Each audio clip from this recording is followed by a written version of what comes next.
Dr. Mike Bauerschmidt here, and quite frankly, I'm angry and frustrated. Why?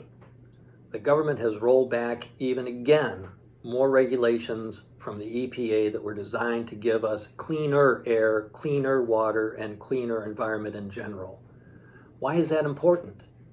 Well, I'll tell you, right now, even without the rollbacks, for every man, woman, and child in these United States, there are over 250 pounds of chemicals either manufactured or imported on a daily basis. And that number is likely to go up to 500 pounds by the next 5 years. Now, what's that got to do with anything, Doc? Well, I'll tell you, for the last 15 years of my life, I've been kicking over stones and trying to find out the root cause for many of our illnesses. And it keeps coming down to the same basic things. Environmental toxicity. The food we're eating, the air we're breathing, and the water we're drinking are contaminated, and they're poisoning us, and they're destroying our immune system. What can you do about it? That's the key.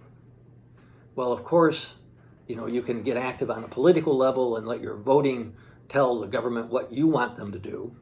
But on a more practical level, we need to engage in good, clean habits. The three major treatments for any environmental illness are avoidance, avoidance, and avoidance. That means as clean as possible. We need to be eating as clean as possible. That's organically, fresh fruits and vegetables, pesticide, herbicide free. Well, what if you can't find those?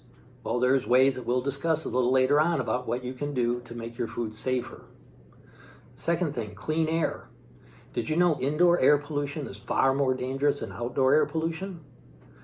The reason for that is that we've built very tight houses. And we did that beginning back in the 70s and 80s when we had the fuel crisis. And a lot of people that are listening to this probably don't remember it, but I do. And it really drove up the prices for fuel oil and gasoline and other heating. And that caused people to really over-insulate their houses and make them very tight, which was just a breeding ground for mold, which is one of my big banes in my life in this practice, is getting people over mold illness. But so you have that plus the fact of everything we stuff inside our house. The Glade air fresheners, the fabric softeners, the cleaning chemicals, the plastic bags, the vinyl shower curtains. All these things create toxins that can impair our hormonal system as well as our immune system.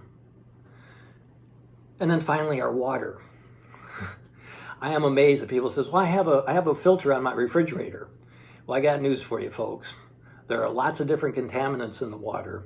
And the American National Standards Institute, called ANSI, has standards, and the charcoal filter will take care of things like chlorine and turbidity and make it look cleaner, but it does nothing about removing any of the pesticides or herbicides or even the 1,4-dioxane, which is an Agent Orange product that is found in my local water supply. That, along with things like hexavalent chromium, can only be removed by reverse osmosis or ion exchange filtration. So you really need to pay attention to that as well. In next episodes, I want to be talking to you about what you can do to help support your immune system in this age of the COVID virus, among many, many, many other infectious diseases that seem to be persistent and our bodies just can't seem to kick.